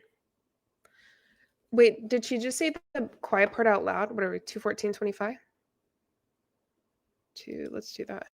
And Demi wasn't saying it in like a, you guys call me this, but it's just the reality of it. Like, how far are we going to take this? How far are we going to let it go in the name of being loving or being, trying to meet them where they're at? Right. Jesus said as far as it fucking takes. Jesus said you love the person. Jesus said you don't judge the person. As far as it fucking goes, mind your business. Are you going to call someone a they, which is grammatically incorrect? It just is. Right. I think personally I would just avoid any type of gender specific pronouns when it comes to someone who wants to be called they, them. It's just, wait, did she not, is that not what we said? Is that not like it? Is that not like what we're saying? It's not. Yeah, Morgan, yes. Yeah, avoid gender specific pronouns when it comes to someone asking to be called they, them. So she gets it. English nerds, singular they in use since the 14th century. Thank you, Sandra. It's grammatically awkward in some situations, but it is not incorrect. How far are we going to let religion take this? If a prophet says marry children, are we going to let that happen? It's morally incorrect. They hate their own arguments turn on them. Ooh, yeah, they do. That's a good one, Hannah. He said, how far are we going to let this go? As if it's up to him. It's confusion to a new level. And the idea of just... Oh, God. You can't be a they, them, people. You can't. I'm sorry. Pick one or the other, at least. So you can probably... No. Morgan, did you miss your nap? It kind of seems like she missed her nap. See already, they're not being as diplomatic as they used to be. They genuinely seem angry that queer people exist, and they aren't afraid to shout about it. They seem more miserable, they seem more aggressive, more patronizing, and ultimately more hateful. Yeah. Again, I just want to remind you of Morgan at the start of this video when she was on You Idol, talking about why bullying was wrong and how we need to be kinder to people. Compare that to this Morgan, who is literally screeching and shouting just because a person says they're non-binary, which is something that doesn't even affect Morgan in any way. How can she have gone from this, like, hey, anti-bullying is bad and we should all have compassion for people and blah, blah, blah, blah, blah, to, like, you can't be who you are. Like, it's such a big change in such a short space of time. But it's not even just the change in their mood over the years. It feels like it was a big change in their mood over just the last few months. But I do think there was an explanation for this. This was also the time that Morgan was starting to get really concerned about her fertility, and she started vlogging her infertility journey, as she called it. over on her vlogging channel. We're going to look at this in the next section, so bear with me here. However, I just wanted to point out that while I don't think there's any excuse for Paul and Morgan being this hateful, and there's no excuse for Morgan talking about other people the way she is, I do think a lot of the anger towards other people was coming from anger and upset at herself because she felt frustrated she couldn't get pregnant. I think that's what ramped up the emotions so much for her. Not excusing it, but I do think it explains it. They were under a hell of a lot of stress at this time as a couple, struggling with infertility, struggling financially, their channel wasn't growing, their views were dropping, and they were still, as always, having marriage issues and arguments. All right. All right. Oh, she did this last time. Did I? She put her hand over my mouth. I think That was in the vlog. I think it's a little disrespectful. But I love you very much, so I will allow it. I love you too. I think you speaking over me is a little disrespectful. When did I do that sometimes? I'm sorry. Or cutting me off. I don't mean to do that. I don't mean to do that. My thought is going to be slipping away if I don't. But yes. That is going to make anyone miserable. I know when I'm going through a bad patch in life, I have way less patience for dealing with people like misogynists and abusers and awful people and, you know, the terrible people doing terrible things that I talk about in my videos. I just like, I have no patience for it. Like, you know, recently I've been dealing with this constant pain and it's affected my mood, my life, my energy. And because of that, I just have no patience for bad people anymore. And it's like I had people in my last video defending like rape against children and rape of women and violence and all this sort of stuff and being like, oh, well, you know, this child sexual assault material isn't really child sexual assault material because blah, blah, blah, and excuses and excuses. And I'm like, well, no, and I just don't have patience for it. So I ended up just blocking a bunch of people because I'm not going to give a platform to hateful views like that. I'm not going to give a platform to people wanting to defend abuse of children, you know, or art or fiction or books or any media that glorifies the abuse of children. I'm not going to give that a platform. And, you know, maybe at one point I would have been like, oh, well, you never let them argue it out. This is fine. But I'm like, no. Like, this sort of stuff is really affecting me. Like, I'm already completely drained. I have, like, no energy, no patience. My mood is in the toilet constantly. I'm not going to sit here and watch people defending people hurting children. Like, no. I actually got called a right-wing, puritanical, Christian, fascist, Nazi, racist who hates gay people because I said I didn't agree with raping children. Make it make sense. Like, I don't... See, I think it'd be the other way, if I'm being honest. That is wild that someone called her that. If, it could be the liberals, no, like, and blah, blah, blah. have time for that nonsense. I'm not... No, shut up. Anyway, Right. see what I mean? I'm sorry. Anyway, the point is, I understand why they had less patience and were more irritable at the time. I still critique their views. Went off on a tangent then, sorry. I have no patience when it comes to sexual violence against anyone, especially children. Anyway. So, Paul and Morgan, we can understand where they're coming from, but it doesn't excuse it at all, and it doesn't erase the harm they're causing. That's the summary. Between 2021 and now, and it is still absolutely ongoing, America in particular has become such a dangerous place for women and people assigned female at birth. It's become a dangerous place for queer people, for trans people, for immigrants, for people of colour, for disabled people. It is scary, and Paul and Morgan are playing a huge part in cultivating a culture which hates these people for merely existing, and they are, by the people they vote for and the views that they share online, they are petitioning for the basic human rights of these people to be taken away, and that is completely dangerous and can never be excused.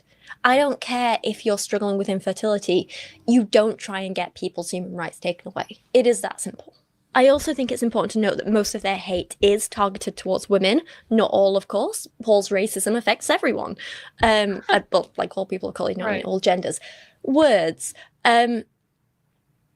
But on the whole, a lot of it is primarily aimed at women, which is an interesting pattern. Justin's wife, Haley, got a YouTube channel, posted a video talking about faith relationship with God, being in the Hollywood scene. So as I was watching, my expectations were like here. Okay. And then the reality went, Yeah, I don't like when they lump like anyone that's in opposition to their lifestyle as these hater jerks. Billie Eilish, what has her kind of persona, her public persona been up to this point? It's been baggy clothes, kind of the rebellious, baggy, crazy colored hair, and kind of dark, even some would say demonic. I would probably say that to some extent, but I don't want to go too much into that right now and offend you guys so quickly. Nah, go ahead, Paul. Do it. I'm here. I'm listening. But a very dark, almost heavy, depressing music and like image. Way she carries herself. Yeah. Right. You just don't like her art. It makes you uncomfy. So you think what's so funny is I know they fucking read the Old Testament and they're acting like God wasn't like dark and killed thousands of people, just slaughtered them. They're so funny to me when people like them are like, they seem very dark and demonic and like that. And I'm like, that person hasn't ever killed a single human being and you're chill with God of the Old Testament just slaughtering people for fun? Okay. Like, that's not dark to you? All right. Image. The dudes on here, I would not encourage you to go look at the images. They're very sensual. I would say they're sensual. The February issue of Cosmopolitan magazine, I'll pop the cover up here. 3 different women on there, and then it appears that these are 2 pages in the magazine, and it's written here describing the issue, I suppose. 11 women, 11 different bodies. Healthy can be a loaded word, as unique to the person that uses it as a fingerprint. We asked these women to open up about their personal journeys to reclaiming healthy as their own. I'm sorry, but just being real, like anyone that's done any research with common sense knows that an obese person, that obesity is not as healthy by a long shot as someone who is in shape. And so for them trying Paul, I don't want to hear you talk about this shit, and I don't give a fuck what you say about this shit. You don't know shit about nothing. 0. Except pickleball, and yet you still suck at that. to feed us this in the midst of a pandemic where they're all up in arms about one side of health and then trying to promote obesity as being healthy, I was thinking to myself, cosmopolitans should be ashamed of themselves. It is shameful in my opinion. It's like, this is what we have come to. This is what we're pushing as healthy. How do I say this? So the Grammys rolled around. I believe it was on Sunday. Morgan and I did not watch much of it at all. I literally didn't watch any of it. There was one particular performance. I'm just going to say it. It was grotesque and explicit, involving Megan Thee Stallion and Cardi B. And then, of course, we can't forget all the content they made specifically around the pandemic, like this one, which asks whether Christians should get the COVID vaccine. And they have this guest on, who I think seems to be a family friend. Her name's Mandy. Her qualifications are that she is a mother. So, of course, she knows everything about vaccines, apparently.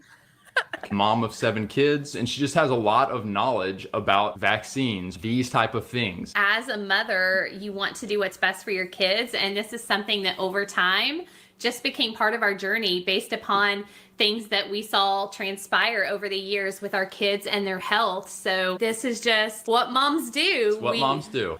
Mandy, Morgan, and I, none of us are doctors. We are simply giving our opinion. Granted, some of us may have studied quite a bit, but none of us are doctors.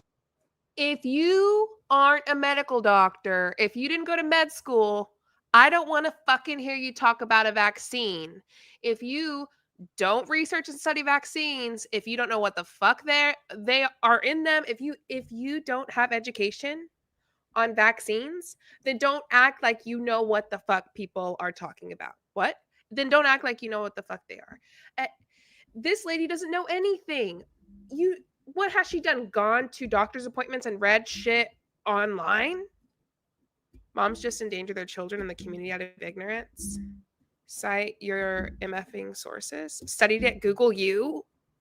I'm not a doctor, but let me give you medical advice. Oh, and you know, I'm getting real passionate and kind of intense, but y'all, if you've been watching, you know how I feel about medical misinformation. All right.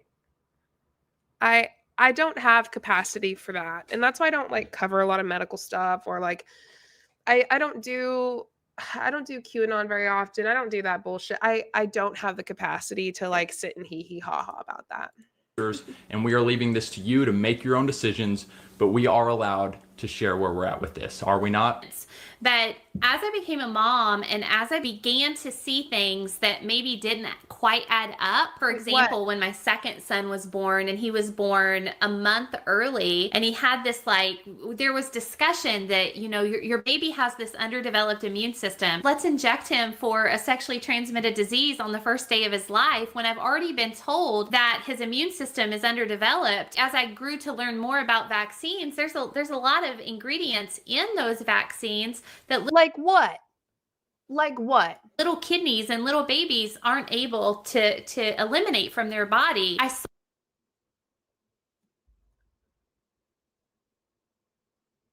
Right. If you don't know, I work in pediatrics at a pediatric hospital with NICU babies. She doesn't know shit about saw a very cookie cutter, one size fits all approach to vaccination. Sure. And, you know, there's often this misconception that Dr. Moms just follow, you know, Jenny McCarthy and Google. But really all of my research out there has come from PubMed. Oh, okay. PubMed. Oh my God. Good for you. It's a joke. I'm surprised that this video is still online, because YouTube for a while really clamped down on like vaccine misinformation and that sort of thing. So I made a video back during the pandemic where I joined an anti-vax Facebook group and spoke about some of the things actually, this may have been pre-pandemic. Yes, I remember now. I joined an anti-vax Facebook group before the pandemic and spoke about some of the misinformation on there and corrected it. And then during the pandemic, I joined an anti-mask Facebook group. That's the one I'm thinking of. And again, talked about a lot of the misinformation, corrected it, and encouraged people to obviously wear masks. And then about a year and a half later, that video got completely blocked and banned on YouTube because they were like, this is spreading misinformation. And I was like, whoa. I'm correcting the misinformation. And it was a whole thing. And I kicked a bit of a fuss and got it re-reviewed. And the video is back and reinstated and everything like that. And YouTube admitted that they'd made a mistake and it was all good. But my point is, if my video can be false flagged in that way and taken down and then reinstated, why hasn't this one, which is spreading misinformation about vaccines, why is this still up? Seems odd. Anyway. I never really thought about vaccines. Because YouTube's broken, that's why. Or like, maybe we shouldn't get them. Like, that thought never crossed my mind until meeting Paul and hearing that his whole family had not been vaccinated except for the tetanus shot. We had No, I'm gonna keep that one to myself. very minimal, and some of you guys are going to hear that and gasp. Paul's only had tetanus vaccine. He hasn't had all of the others. And why'd you get tetanus? Paul, why'd you get tetanus? If you hadn't had any of the others, why'd you get tetanus? Do you go to the hospital? Why do you use the hospital if you don't believe in vaccines? When people talk shit about vaccines and talk shit about medical stuff, I'm like, then don't go to the hospital. Don't use it. Sitting next to him. And they're not afraid of me. Morgan married me. Very limited vaccines in my family. My mom didn't feel good about them. What I think you'll find interesting here is that this is another case of Morgan saying, I didn't believe this thing until meeting Paul, which again is interesting and worth remembering. They were also, I feel like I should add, selling a 21-day weight loss program for a massive $65 to their subscribers, which is definitely a choice. I think, if I'm remembering this correctly, this was run by Paul's dad, and they were getting a cut MLM. of money for promoting it. MLM. So another side hustle, if you can call it, I guess, another project that they abandoned. I don't know. Anyway. Yeah. As they got harsher and more extreme and more harmful with their content, they also started, I think, thankfully, getting quite a lot of pushback. Not only were the YouTubers calling them out, but their own audience was too, and it seems like in every video they were opening with a, hey, please don't come for us, disclaimer, and they were making, oh my god, we got criticized for this thing, response videos more and more often. Not only did they just refuse to listen to anyone and just double down, but they also started to be more racist too, and this is something we'll come back to in a future segment. Don't worry. If you're on here and you already know, no matter what Paul and Morgan say, I just know I'm going to hate their perspective and I'm going to comment and blah, blah. If you know you're not going to like it, why even watch it? Peace Just out. go ahead and just hop off. If you don't want a Christian perspective, which it's fine, hop off. Hop off, hop off, hop off, hop off, hop off, hop off, hop off, hop it off, hop it off, hop it off, hop it. How long have we been on here? An hour and 40? Goddamn. So yeah. Is that a real song? We're always going to be raw. We're going to be bold. And we desire for you guys, for all of us, to live in more and more freedom. And oftentimes that's going to push against what the culture is trying to feed us. We know that no matter what, this topic is going to get some of you all riled up. It's just the nature of this topic. Right. We know that people are going to be watching that have very strong opinions on this. And we want to say, guys, can we just lower the intensity of those watching that may already be on edge? No, we can't. Why? Because you endanger kids, babies, children, teenagers, and adults. You endanger everyone by spreading this misinformation, and you bring back eradicated diseases by spreading this misinformation, and people die. And by people, I mean everyone, essentially, but especially newborn babies, infants, toddlers, children, and teenagers. Everyone below 18, okay? It affects them a lot more, especially those who are much younger, especially infants and babies, because they can't get all of their vaccines at once. Right. And there's some people in this world who aren't able to get certain vaccines because of how their body reacts to it, because they have diseases of some kind, they are sensitive to certain things, and they actually can't get it, not because they don't want it, but because they can't get it, and that affects them as well. Crazy sauce. Can we lower that? And some of you guys might comment and be like, wow, you're talking about this and you haven't even watched it. Well, from the 23-second GIF thing that we saw, that is all we needed to see. And from the few images that we saw as we were doing some research, again, all we needed to see to know this was disgusting. And Morgan and I responded to the JLo Shakira halftime Super Bowl show. That video has gotten a ton of heat, a ton of backlash. We're coming back at you even harder. That's right. We made our video, and we'll post it below if you guys want to go watch that or rewatch it. The comments on that video, and I'm just gonna read you a few real quick, whether it's people saying they're Christians and then they're bashing us, or people that are just bashing us, we got hit hard. And now here we are, Grammys, and we have some questions for you people. let's just look at the comments. One of the top comments says, that's a lot of words for I'm sexist and racist. Oh. Okay, calling us sexist and racist. Whoops. Here's one that says, this is just so pathetic. Honestly, I almost feel sorry for you, Paul and Morgan. Y'all are so close-minded and bigoted. You can't possibly love others the way you claim to. And just to remind you guys, we said, man, this halftime show with Shakira and J-Lo flaunting their bodies, pole dancing, shaking it all over the place. Bringing kids onto the stage while wearing promiscuous clothes and shaking their bodies around like crazy nuts. And so let me keep going. You, my friend, have lost a subscriber. As a proud Hispanic/Latino and follower of God, I am extremely disappointed in the bigotry and hypocrisy in this video. And the comment goes on. Wow, that's crazy. Unsubscribe. Read the rest of the comment. Why won't you read the rest of the comment, Paul? Does he explain why it's bigoted and racist? Huh.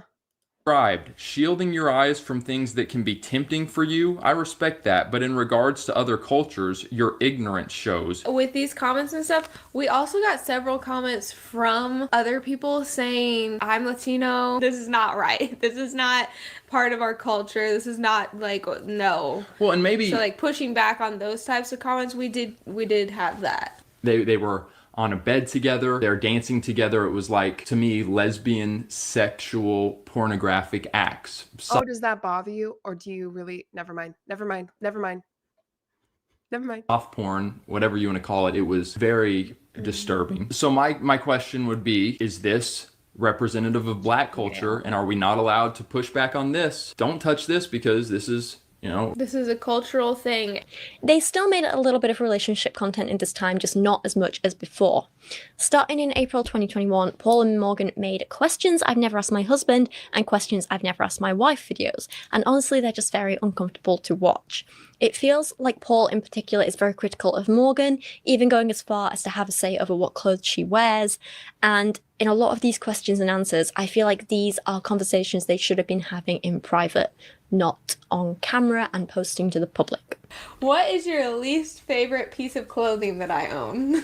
Now there is something that I can answer. Oh, wow! Wait, do I have to be honest here? Like, because Yes, it might be offensive. I want to know if it's something that I wear all the time, then this is awkward. Okay, hold on. I'm gonna have to narrow it down because a couple come to mind. Oh! Are we wanting to be real or not? You are going down! Are we wanting to be real or not? I don't love your shirt that says family on it. Oh, it says we are family. We are family. I just don't really love that shirt, and so big. It is big, and I don't really like your white hoodie that you were wearing earlier today. All right, next question. Why? That is a cool hoodie. It says good news, and on the back of it is like this big newspaper, and it says Jesus is King. It's not the design that's on it. That's pretty cool. You don't like hoodies at all, though, because you're annoying.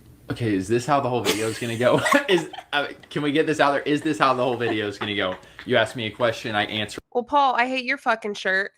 So what? I'm about done with them today, y'all. Honestly. I just have to clarify, he doesn't like hoodies at all. There's not a single hoodie I could find to wear that he'd be like, I love that so much. And you might be right. I am right. But there's also a sweater you have that I don't really love either. Oh, what? Which one? My dirt bike one? Actually, I'm coming around to that one. I'm coming around to the dirt bike sweater. All right, next question. But listen, Trust you guys. me, there are plenty of clothes I don't like of Paul's. And I want to hear. And we'll get to that in our next video. I want to hear and make adjustments where necessary. I really do. But you guys, like, I love Morgan so much. She is mindful that, like, clothing and stuff is something I have preferences to. She's mindful and is sweet most of the time. On a scale of 1 to 10, how well do I kiss? I'm the only woman he's ever kissed. It's funny because, like, when we were early in marriage, I feel like, and you tell me if you see it differently, but kissing was like a little bit, and maybe this is not good, but kissing like was just like a little bit of a bigger deal. And now, like, we still kiss, but it's not quite the same significance. Is that on me? It is for me, not for you, you big butthead. And y'all, remember when they were like, we're going to help people with their marriage? Y'all remember that? What, like 30 minutes ago, JJ? Yeah. Yes. It is a little bit on you, I feel like. You don't kiss me as much as you used to. Wow. These videos really bring out... And we need to be careful with that because we're only 5 years into marriage. So what's it going to look like in 15? This is good. This is good combo. This is real, guys. Like, this is real. But no, that's good. Like, because I'm just articulating where I'm at. Because the question was like, is Morgan, on a scale of 1 to 10, where is she kissing wise? I probably need. But that's the thing. Also, is like when it comes to intimacy, I am wanting to take time and go slow. It's not like I'm just trying to like move on from that. But sometimes you don't even start out with that. I will intentionally try to pay more attention to kissing. There we go. Guys, I'll let you know in a few weeks how he's done. Well, okay. I mean, I'll just be honest with the first thing that came to my mind. Okay. And as you said earlier, part of this might be because it's that time of month. But Morgan is quite emotional and feels stuff, and the way that she feels, the emotions, plays a pretty big part in how that day is going to go for her. And so she wakes up and she has significant emotions about life, it's probably going to make your day harder. And earlier I was just May this love never find me. encouraging her, you know, all of us that are emotional, like emotions aren't bad, but let's make sure that we don't give them too much power over how our day's going to go. And I just want to like preach the word and say, look, Morgan, like be joyful always. And we all know that's really helpful. Be joyful always. How can you be joyful when you're married to Paul?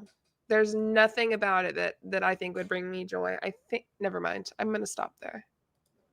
Give thanks in all circumstances, it says in Thessalonians. And Morgan, what's one way you feel misunderstood online? I feel like the most common misconception about me is that I'm like this really hyped up, fiery, like bah, bah, bah person, and like I don't know how to chill and just have a fun time. That's just like the furthest thing from the truth. No, it's because when she gets on here and she gets passionate, she didn't know how to regulate her feelings and emotions and how to make them into words that aren't like what a 5-year-old would say while having a tantrum. I'm fiery for sure, and anyone in my personal life knows that. I know that. But like I know how to have a good time. You're also really relaxed as well. Yeah. I just feel like anyone that I've met from online in person, they're just like, that didn't like me online, but then met me in person, they're like, wow, like, I really had the wrong idea about you. Oh. Which I don't know what that says. Like, do I need to act different online? Like, I feel like I'm myself online and offline, but I think those people that think that are people who set out to not really want to like me. Because you're pretty goofy. Yeah. Online as well. All right, I wasn't sure about asking this question, but I do think it I was wondering why this was taking so long. It's because I didn't put it on 1.25. needs to be asked because of the direction that it went in our last video. Let's go ahead and swing it your way. Okay. What's your least favorite piece of clothing? What's your least favorite piece of clothing that I wear? Oh, you weren't gonna ask this, huh? Well, I wasn't sure about it. Just answer the question. All right, next question. It's not that, like, yeah, you probably have stuff in your wardrobe that I'm just like, don't love that. But I think it's more actually that you wear certain pieces so much that I'm just like, do you have anything else in your drawers or your closet? Like, please change it up. It's like what I said at the very start of this video. I think they've spent so much of their marriage on camera that they don't necessarily know who they are as a couple off camera. So they use these types of very public videos to air out a lot of their issues and talk about things that they should be talking about in private. But of course, the public are watching these and can criticize them for it, and that can't be helpful at all. In any relationship, you have to have often difficult conversations and be like, hey, like, what are our boundaries here? How do we feel about this? I feel like this, you feel this, how do we compromise? They're normal parts of a relationship, but it feels like Paul and Morgan only or primarily do that stuff on camera with tens of thousands of people watching and weighing in and judging, and that can't be healthy. And I'm not saying people shouldn't comment on or critique the public videos they put out. Of course people are going to, because it's public. Like, we see stuff, we consume it, we have an opinion, we feel the need to say something. And especially when we think people are being hurt by it, of course we want to talk about it, right? So I'm not saying people shouldn't talk about this stuff, but I'm saying maybe they shouldn't be posting it. We don't need to see these intimate parts of your marriage. Right. And I don't want this to be victim blaming, and because I don't want this to be like, oh, well, you shouldn't be wearing this skirt, you shouldn't have posted the video. But I do feel like this is a little bit different because, like, maybe you shouldn't be posting the videos. Right. The next clip I want to show you is gross and serves no purpose other than to show Paul and Morgan's views on bodily functions are very different to what they were a few years ago. Cool. That's where we're gonna stop. Where are we stopping? We're stopping at 2:37:42. Somebody write it down. 2:37:42. It's in pop culture commentary. 2 minutes and 37 seconds. 2 minutes? 2 hours and 37 minutes. Y'all, I'm so fucked up about that. We're done. I gotta cut myself off for the day. You know what I mean? I think. Also, if you remember, video's coming out for you later. I'll try to get that done ASAP. I gotta make a thumbnail, title. And I'm also gonna watch it too. Okay, anyway, thanks for watching. Let me know your thoughts. Don't forget, if you're here, please like the video and leave a comment on your thoughts, or it's just like a friendly little hey. And I hope you have a wonderful evening. I'm going to take some meds now. Phew. Thank you, JJ. I'm at my full of their shit meter. You're full. You're at your full of their shit. You're at the top. Got it. Me too. All right. Have a wonderful evening. Don't forget, thumbs up this video, leave a comment, and have a wonderful night or a day or wherever you are in this world. Bye, everybody. See you later.